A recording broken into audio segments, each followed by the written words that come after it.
मुखौटा जो तुर्की ने पहना है, आप देखे होंगे शायद गुल, तो एक बाबा आ रहा है, कोई बुजुर्ग आ रहा है, ये सब जो चोचले दिखा रहे हैं, मतलब एक गुमराह करने के लिए युवाओं को। दैट इज नॉट इस्लाम। तलवार की नोक पे इस्लाम कभी नहीं फैला। मैं है मुंबई प्रेस क्लब के प्रेस कॉन्फ्रेंस में, जहां पर सूफी इस्लामिक बोर्ड का आज प्रेस कॉन्फ्रेंस था। सूफी इस्लामिक बोर्ड के प्रवक्ता हैं हसन जी। मेरा पहला क्वेश्चन आपसे ये है, आपने सारे प्रेस कॉन्फ्रेंस में आपने सारी चीज़ें काफ़ी विस्तार से इलेबोरेट करके बताई है, बट मेरा सवाल यहाँ पर ये उठता है कि अर्तुगरुल गाजी जो है वो इंडिया में लॉन्च होके 2 साल के ऊपर हो गया करीब, तो आज ही आपको अर्तुगरुल गाजी जैसे सीरियल से आज क्यों खतरा आपको महसूस हो रहा है? 2016 में इमरान खान ने सबसे पहले इसको अप्रूवल दिया। उस वक्त से हम लोग देश के होम मिनिस्ट्री से जुड़े हुए थे। हम लोगों ने कहा भी, और उसका ऑन रिकॉर्ड है, मैं आपको वो भी कॉपी दे दूंगा जो हम लोगों ने किए थे। लेकिन एक सरियसन जमात इस्लामी ने इतने अच्छे से मुखौटा इस्लामी ने के साथ में, और ISI ने उसका भरपूर फायदा उठाया, और उठाकर इमरान खान ने जब इसको अप्रूवल भारत में दिया लॉन्च करने के लिए, तुर्की से खेल खेल के, क्योंकि इस वक्त पाकिस्तान नोवेयर है, ISI की एंट्री सोच भी नहीं है कि वो अब हमारे ऊपर कुछ चीज सोच सकता है जो आज से 5-6 साल 10 साल पहले थी। तब उसने अपनी थोड़ी पॉलिसी चेंज करके तुर्की को खिलाफत 2 का है ना बहुत बड़ा मखौटा तैयार किया उसने। वो खिलाफत 2 की तैयारी ये लोगों ने सीरिया, ओमान, जैसा भी कतर में तालिबानी बैठे हुए, सारे आशीर्वाद सबके इमरान खान ने लेके ये सरियसन रच के भारत में किसी भी हाल में कश्मीर हम छीन लेंगे, ये इमरान खान का ऑफिशियल स्टेटमेंट है, हम ले लेंगे। ये ले लेंगे जो लफ्ज है ना, ये रोकने के लिए हम भारत सरकार से अपील कर रहे हैं कि आप इतना हल्के में मत लो किसी भी खिलाफत को। खिलाफत वो चीज है, मैं आपको आपके चैनल के माध्यम से तफसील से बता देता हूं व्हाट इज खिलाफत। उसमें एक फतवा निकलता है दौरे खिलाफत में, जहाँ पे हर मोमिन मुसलमान के ऊपर खाना हराम हो जाता है, यानी वो एक जिहाद का फतवा होता है। और 1819 में उन लोगों ने वही काम किया था। तुर्की ने मंगोलिया से छुटकारा पाने के लिए, क्रिश्चियनिज्म का कब्जा था हर कबीले के अंदर, काई कबीला, ऐसे बहुत कबीले थे, और वही सरियसन इस वक्त ये खिलाफत 2 का मखौटा पहन के तुर्की कर रहा है। और उम्मीद करता हूं भारत सरकार इसको बड़ी गौर और फिक्र से समझे, इनकी चाल साजी को, कि भारत में ऐसी कोई गतिविधि ना हो। खास करके कश्मीर के लिए ये तैयारी हुई है, क्योंकि एक गद्दार नेता, ऐसे तो कई गद्दार है, लेकिन जो स्टेट की है मैं उसका नाम लेके बोल रहा हूं, महबूबा मुफ्ती, उसने खुल के समर्थन करी तालिबान का। और वहां के लोकल जो भी आमदार है, खासदार जो भी उस दौर के, अभी तो सब 370 के बाद तो कहानी खत्म है वहां पे, जब होगा इलेक्शन तब की बात तब देखेंगे। लेकिन एक युवाओं के दिलों में एक ऐसा सरियसन डाला जा रहा है कि तुम भी निकलो घर के बाहर और कब्जा कर लो, सब हो जाएगा, हम बाकी देख लेंगे।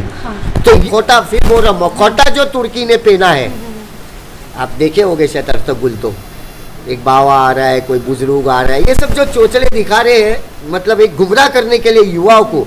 दैट इज नॉट इस्लाम। तलवार की नोक पे इस्लाम कभी नहीं फैला। इस्लाम फैला तो शहनशाही अताए रसूल हजरत ख्वाजा मोइनुद्दीन संजरी चिश्ती के जरिए, और मौलाए कायनात ने उसे लाया पूरी कायनात को फैज़ पहुंचाने के लिए, जिसकी मिसाल गौसुल वरा शेख अब्दुल कादिर जिलानी रदी अल्लाह ताला। तो ये इस्लाम जो फैला है, ये इंडिया में इस्लाम फैलने की आप बात कर रहे हो या पूरे वर्ल्ड की बात कर रहे हो? आप इंडिया की बात किए तो मैं शहनशाही अताए रसूल हजरत ख्वाजा मोइनुद्दीन संजरी चिश्ती रदी अल्लाह ताला का नाम लिया। भारत में अगर इस्लाम आया तो वो गरीब नवाज दिलाए। जमात इस्लामिया की बारे में बात की थी कि बच्चों को यहाँ से टर्की पढ़ने के लिए भेजा जा रहा है, तो इसके अलावा मतलब 2 चीजों से इतना महसूस हो रहा है। मेरा भारत है ये। आपकी औलाद अगर गलत तालीम में जा रही है, जिन्हें आज उनकी टोपी पसंद आ रही है, आज टोपी पसंद आ रही, कल बात पसंद आएंगी। आज लिबास पसंद आ रहा है तो कल जूता मारने का भी मन करेगा उसका। तो ये जो कॉन्सेप्ट लेके ISIS और तुर्की मिलके जो भारत में रच रहे, ये हम बर्दाश्त नहीं करेंगे। हम भारत सरकार को बोलेंगे ऐसी रणनीति को पूरी तरह से खारिज किया जाए और कोई नए एजेंडे के साथ इन लोगों को बाहर निकाला जाए। ये जो आज प्रेस कॉन्फ्रेंस हुआ है अंधेरे से रोशनी की ओर, तो अंधेरे से रोशनी की ओर की आने, ये जो आपका टैगलाइन है, इसका एग्जैक्ट मतलब आप प्लीज थोड़ा सा मुझे विस्तार में बताइए। आपके प्रेस कॉन्फ्रेंस का मतलब यही था कि अंधेरे में अर्तुगरुल गाजी या जमात इस्लामी, उसके अलावा फैशन चल रहा है टर्की को लेके, और टर्की के और भी बहुत सारे सीरियल्स है जिसपे आज तक किसी ने फतवा तो नहीं लगाया, लेकिन आप अर्तुगरुल गाजी लगा रहे हो। ये जो है मतलब फतवे को मानते ही नहीं। हाँ, फतवे को आप मानते ही नहीं हो, तो अंधेरे से रोशनी की ओर मतलब इतने दिनों से क्या आप भी अंधेरे में थे? सुनो, हमारी पहले से इसके ऊपर स्टडी चल रही थी। हाँ। और सबसे पहले मैं 2 अशार के अंदर है ना आपको मैं पूरी बात को समझाने की कोशिश करता हूँ कि हम लोग को किसी पे कीचड़ उछालने का कोई शौक नहीं है, लेकिन मेरे मुल्क, मेरे प्यारे भारत के ऊपर अगर कोई आँच आती है तो मैं एक जिम्मेवार हूँ, मुझे उसके बारे में भारत सरकार तक मेरी बात पहुँचाना है। तो मैं आपके सवाल का जवाब अंधेरे से रोशनी का मैं इतना बता सकता हूँ बहुत छोटे लफ्ज़ों के अंदर। हमें है देखना रहमत का साया कौन रखता है, हमारे दौर में सर पे दुपट्टा कौन रखता है, और सभी को है यकीन माँ की दुआ अनमोल होती है, पर माँ की दुआ पे भरोसा कौन रखता है। तो ये जो रोशनी है ना, वो जो माँ को, जो बच्चों को भटकाया जा रहा है, तो उनकी माँ के तक ये तरबियत आनी चाहिए कि अपने बच्चों को बचाए ऐसे मुनाफिकों से। आज का आखिरी सवाल मंसूर खान साहब से, जो सूफी इस्लामिक बोर्ड के सदर साहब। मंसूर खान साहब, मैं आपसे सिर्फ ये आखिरी सवाल पूछना चाहूंगी कि ये जो अर्तुगरुल गाजी है, इससे रिलेटेड जितने भी सवाल थे प्रवक्ता फैजल जी से तो मैंने सारी बातें पूछ ली, बट एक सवाल रह गया था कि ये जो अर्तुगरुल गाजी का जो ट्रेंड चल रहा है पूरे इंडिया में पिछले 2 सालों से, तो क्या इसके पीछे टर्की के अलावा इल्यूमिनाटियों का भी हाथ है? इस बात में कितनी सच्चाई है? देखिए, इल्यूमिनाती वगैरह जो है एक गोस्ट की बात हो रही है। इल्यूमिनाती या इस टाइप की जो भी संस्था है, ये एक गोस्ट है। जो लोग सामने नज़र आ रहे हैं डायरेक्ट प्रमोट करते हुए, why not we make them answerable. सबसे पहले चीज़, जो लोग इसको प्रमोट कर रहे हैं वो कौन से आइडियोलॉजी पे इसको प्रमोट कर रहे हैं, वो उन्होंने उसके अंदर क्या देखा, और ऑल ऑफ अ सडन एक रमज़ान के अंदर लॉकडाउन लगा हुआ है और हमारे सारे बड़े उलमा उसको प्रमोट करने लगते हैं, तो जो है क्या हम उसको इल्यूमिनाती मान लें? तो फिर ये मौलवी हमारे इल्यूमिनाती हो गए, क्योंकि डायरेक्टली किसी भी जो है ना नॉन मजहबी आदमी ने अर्तुगरुल गाजी को प्रमोट नहीं किया। जो भी प्रमोट कर रहे थे वो हमारे ही लोग थे और हमारे ही प्लेटफॉर्म्स पे प्रमोट हो रहा था। तो आपकी बातों का स्ट्रेट मतलब है कि इसमें इल्यूमिनाटियों का कोई हाथ नहीं है? अगर होगा तो हम समझते हैं फिर ये लोग प्रमोट कर रहे हैं, यही लोग वो होंगे। करेक्ट। बिकॉज इल्यूमिनाती की अगर हम बात करें तो कोई एक चेहरा उनका आइडेंटिफाइड नहीं है। अगर हम जैसे आज हम अलेज कर रहे हैं कि एक ही रमज़ान में इसको प्रमोट करके इतना बड़ा सक्सेस बना दिया गया, तो मतलब उस सक्सेस के पीछे जो है कोई ना कोई तो बात है। हम 3 साल से मेहनत कर रहे हैं, आप हमको अभी भी नहीं जानती हो। हम 3 साल से ग्राउंड पे मेहनत कर रहे हैं, लेकिन कोई हमें नहीं जानता है। और एक रमज़ान के अंदर पाकिस्तान में डब्ड एक सीरीज़ आती है, उसको यहाँ पे अलग अलग प्लेटफॉर्म्स पे प्रमोट किया जाता है, और वो एक ही रमज़ान में वो इंस्टेंट हिट हो जाती है। तो मतलब ज़रूर कोई ना कोई इसके पीछे भी कोई ताकत है जो इसको। अच्छा, जो एर्दोगान की जो ताकत है वो हमने तो जो है हमारे मतलब पूरी मीडिया जानती है। उन्होंने इजराइल में जाके मीटिंग्स करी हैं, इजरायली प्राइम मिनिस्टर से मुलाकात करी है। तो अगर आप इल्यूमिनाती की बात करते हैं या जो उस लॉबी की बात करते हैं जो इजरायली कंट्रोल्ड और इजरायली ऑपरेटेड हैं, तो हम हो भी सकता है कि ये लोग वो हों, हो भी सकता है। जैसे जमात इस्लामिया के बच्चे टर्की पढ़ने जा रहे हैं हमारे इंडिया से, एंड इसके अलावा अर्तुगरुल गाजी और जो ट्रेंड चल रहा है फैशन वगैरह का, इसके मतलब ये जो खौफ है, ये खौफ आपको या आपके सूफीज़्म को लेकर हो रहा है, या इंडिया को लेकर हो रहा है, या आपको कश्मीर को लेकर हो रहा है, या तालिबान ने अफगान पे हमला किया उसके बाद आपको ये डर महसूस हो रहा है कि ये चीज़ इंडिया में भी कभी भी हो सकती है? हमने टर्की के अगेंस्ट जो है ना होम मिनिस्टर को और प्राइम मिनिस्टर को पिछले 1 साल में कम से कम 4 बार लिखा है। और 4 बार हमने अलग अलग इलाकों में, कभी हमारे कानपुर से प्रेस कॉन्फ्रेंस करी है, कभी हमने लखनऊ से करी है, दिल्ली में हमारी वार्ता हुई है। लेकिन मुंबई में हम जो है ये जो तालिबान का जो इशू चल रहा था, उसके बाद में जो है हमने जो है इसको यहाँ पे जो है लेना मुनासिब समझा कि आज यहाँ पे भी अवेयरनेस लोगों में होना चाहिए। ये जो सूफिज़्म को किसी चीज़ का ख़तरा नहीं है। मतलब सूफीज़म जो है एक ऐसी चीज़ है जो नेचुरल इंसान के अंदर जो है ना फ्लो करती है, और नेचुरल फ्री फ्लोइंग वाटर को किसी चीज़ का डर नहीं होता। हम कोई चीज़ बन नहीं रहे हैं, हम इस जगह की जो गुरु शिष्य प्रथा है उसके साथ ही जेल करते हैं बेसिकली। सूफिज़म जो है ना वो यहाँ की जो कल्चर है, गुरु शिष्य प्रथा की, या अध्यात्म हम उसे बोलें या स्पिरिचुअलिज्म हम बोलें, करामतों पे बिलीव। हाँ, नहीं, करामत is just one part of it. अगर सूफीज वो हैं जिनसे ताल्लुकात करने के बाद में लोगों की ज़िंदगी पलट गई। लोग कोई खुदकुशी करने जा रहा था और वो मिल गए कोई, और उन्होंने जो है उनको जो है वो उनके डिप्रेशन से बाहर निकाल दिया। तो करामत करके नहीं निकाला, उनके माइंड को जो है ना उन्होंने जो है वो किया कि मतलब बेटा ये चीज़ ऐसे नहीं, इस तरीके से करोगे तो तुम्हारे लिए भी अच्छा होगा और सबके लिए भी अच्छा होगा। तो आज हम जो सूफिज़म की जो बात कर रहे हैं, हम उस एंगल पे बात कर रहे हैं कि हम वो एक सल्यूशन है दुनिया का। सूफिज़म बोल लो, उसको अध्यात्म बोल लो, या जो है उसको स्पिरिचुअलिज्म बोल लो, ये एक दुनिया का ऐसा सल्यूशन है जिस सल्यूशन के ऊपर आज नहीं तो कल दुनिया को आना ही पड़ेगा। यही एक जो है इंतशार को जो है ख़त्म करने की फील्ड। ये जो यंग जनरेशन है हमारे इंडिया की, उनको आप क्या मैसेज देना चाहोगे अर्तुगरुल गाजी को लेकर? हम यही मैसेज देना चाहेंगे कि उसको एज अ सीरियल देखें, वो उनके कल्चर को अडॉप्ट करके आप क्या हासिल कर रहे हो। और जो वो कल्चर दिखा रहे हैं ये तो इस्लामिक कल्चर भी नहीं है, वो तो इस्लामिक कल्चर के प्रीटेक्स्ट पे आपको दिखा रहे हैं। ये इस्लामिक कल्चर है ही नहीं। अगर इस्लामिक कल्चर ये होता तो जो है पूरी दुनिया में ऐसी मिसालें होती। भाई किसी ने जो है ना एक एरिया में जो है क्रिश्चियंस को अटैक करने के लिए कोई एक आदमी निकला और उसने अटैक किया अलग अलग रिलीजन्स को और अपने राज करने के लिए। आज हम उसको आइडियल बना लेंगे यहाँ पे। तो कहीं ना कहीं अर्तुगरुल गाजी और तालिबान ने जो अफगान पे हमला किया उसका कोई जोड़ है? नहीं, बेसिकली जो है ना ये सब कहीं ना कहीं जो है इंटरलिंक्ड होते हैं। मतलब 2016 तक एक हमारे सामने एक वो पेश किया जाता था कि सऊदी को बुरा मत बोलो। हाँ, आज वही सऊदी है लिबरल हो गया, आप क्या बोलोगे? मतलब आपका एटीट्यूड चेंज हो गया उस पर। अब आप बोल रहे हो कि जो मतलब ये जो फॉल्स नैरेटिव था ये हमारे आलिम ही हमको परोस रहे थे ना। अब आज आपको जो है तुर्की अच्छा लगने लगा तो आज तुर्की को आप प्रपोज कर लो, कल आपको जो है इंडोनेशिया अच्छा लगने लगेगा। तो आपके बोलने के हिसाब से हम जो है काम करेंगे। हमारा जो सबसे रिच कल्चर है वो हमारे देश का कल्चर है, आप उस पर क्यों नहीं बात कर रहे हैं? हम अगर हमारी पूरी वार्ता में कोई बात करी हमने तो हमारे कल्चर की बात करी। तो ये चीज़ जो है ना हमारे यूथ को बचाता है उस चीज़ से। Thank you so much. That is available with the government, but I just give you the prompt and basic view on it.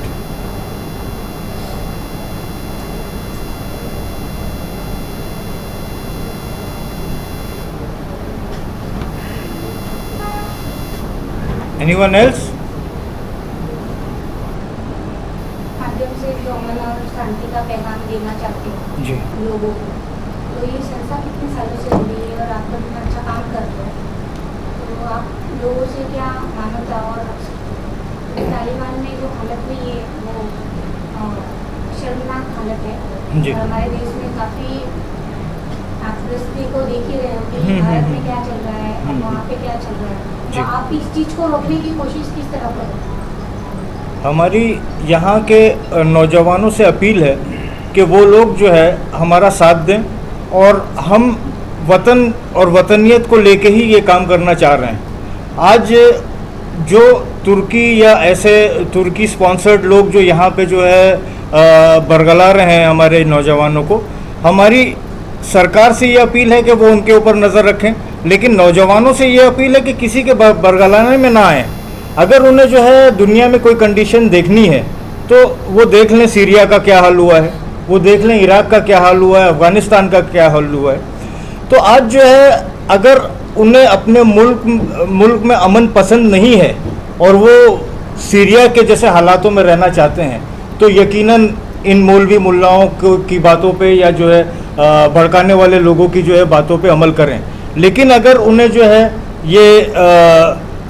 ये पसंद है कि अमन पसंद तरीके से जो है जिस तरीके से वो यहाँ ज़िंदगी गुजार रहे हैं उसी तरीके से अगर वो गुजारना चाहते हैं तो फिर हमारी अपील है कि वो उन सोचों को नकारें, हमारे हाथों को मजबूत करें, हमारे साथ जुड़े और हम लोग जो है मिल के इस देश की अजमत को और इस देश के वकार को जो है बचाने की कोशिश करेंगे। आपके साथ और भी कोई तहरीक साथ में जो आप तहरीक चला रहे हैं अगेंस्ट हमारे साथ में हिंदुस्तान की 20 बड़ी खानकाएं और आस्थाने जुड़े हुए हैं और उसके अलावा जो है बहुत सारी जो है तंजीमें भी जो है हमारे साथ जुड़ी हुई हैं।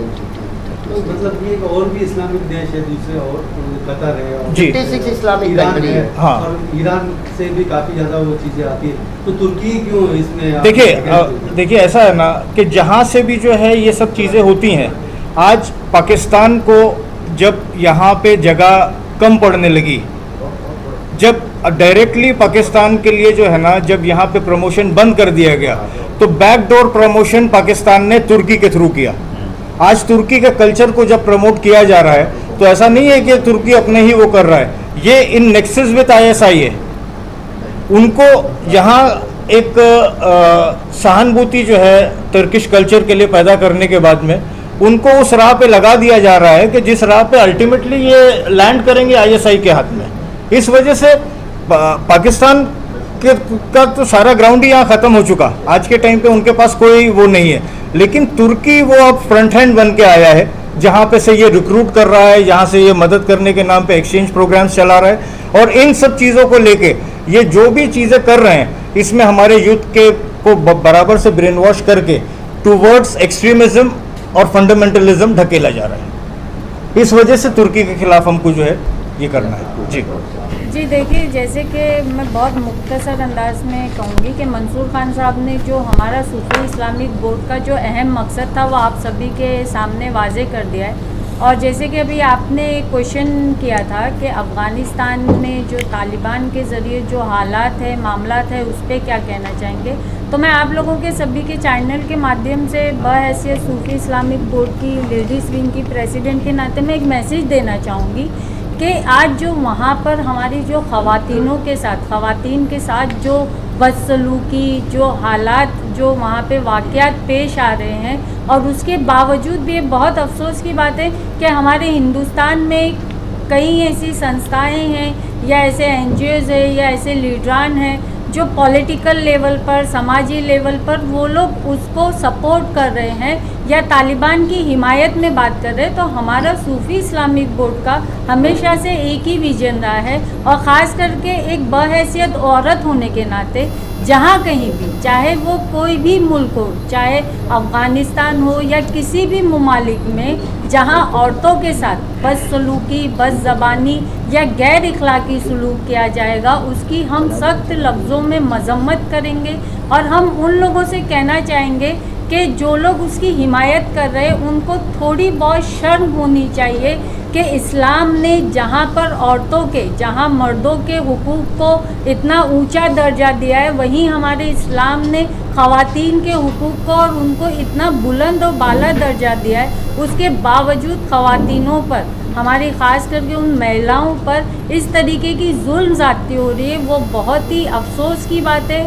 और हम इसकी हमेशा से हम उसकी सख्त अल्फाज में मजम्मत करते हैं। और आपके माध्यम से हम यहाँ की हिंदुस्तान की जो हमारी यंग जनरेशन है, हमारी नौजवान जो नस्ल है, ख़ास करके हमारे बेटे बेटियाँ लड़कियाँ, हम उनको एक मैसेज देना चाहेंगे कि आप इस तरीके की गुमराही के रास्ते पर ना जाए, क्योंकि हमारा हिंदुस्तान, हमारा नेशन, जहाँ हम पैदा हुए, जिस मुल्क की मिट्टी में हम पले बड़े, उसने हमें एक वक़ार दिया, हमें उस वक़ार को हमेशा बनाना है, ना कि इस तरीके के दुश्मन अनासिर साजिशों का हिस्सा बनना है और उनके कहने पर ये गुमराही के रास्ते पर नहीं जाना है। तो मैं अपनी सभी माँ बहन बेटियों को आपके चैनल के माध्यम से यही मैसेज देना चाहूँगी कि आप अपने बच्चों को इस गुमराही के रास्ते से जाने से रोकें। और हमारी लेडीज़ विंग के साथ, सूफी इस्लामिक की लेडीज़ विंग के साथ आप लोगों का इंशाल्लाह साथ रहा तो हम हमारे हिंदुस्तान के ज़रिए, हमारे मुल्क के ज़रिए, हमारे सूफी इस्लामिक वोट के ज़रिए हम यही पैगाम देंगे कि सारे जहाँ से अच्छा हिंदुस्तान हमारा, हिंदी है हम वतन है हिंदुस्तान हमारा। जय हिंद, जय महाराष्ट्र, जय भारत। शुक्रिया जी। देखिए भाई, तहरीक तो देखिए, किसी भी तहरीक को जब हम चलाते हैं तो उसके जो मकासद होते हैं, उसके जो अपनी बातें होती है, उसको पूरा ध्यान में रखते हुए, जैसे कि हमारे फैसल बनारस वाला साहब ने, आपने सवाल किया उनसे कि सर आप सिर्फ तुर्की को लेकर ही आपका मुद्दा क्यों? तो देखिए, यहाँ हमारा इंटेंशन सिर्फ ये नहीं है कि हम पर्टिकुलर किसी एक मुल्क को टारगेट कर रहे हैं या वो उनको ही हमको टारगेट करके अपनी बात हमको करनी है। क्योंकि जब हम देखते हैं कि जहाँ पर किसी कंट्री में इस तरीके के हालात पैदा कर दिए जाते हैं या वहाँ पर ऐसे हालात हमारे सामने आते हैं जहाँ हमको ये चीज़ साफ नज़र आती है कि हमारे इस्लाम को या हमारी नौजवान नस्ल को एक अलग रास्ता उनको बताया जा रहा है। जैसे कि आपसे हमारे मंसूर खान साहब ने और हम सभी ने हमेशा अपनी पूरी स्पीच में सब ने एक ही बात कही कि हमारे नेशन से ऊपर कुछ नहीं है। और जहाँ तक इस्लाम की जो छवि जो बच्चों को जहन में जिहाद के नाम पर या सिर्फ ये कि तलवार की नोक पर ही आप अपने मुल्क में या आप किसी भी जगह पर आप कामयाबी हासिल कर सकते हो, तो इस्लाम का एक ही मज़हब है। इस्लाम ने एक ही तलकीन की है, एक ही मैसेज दिया है, प्यार, मोहब्बत, खुलूस और रवादारी। और हम उसी मैसेज को लेकर हम किसी को टारगेट नहीं बना रहे, हम उस पर ही अपना काम इंशाल्लाह आगे भी करेंगे।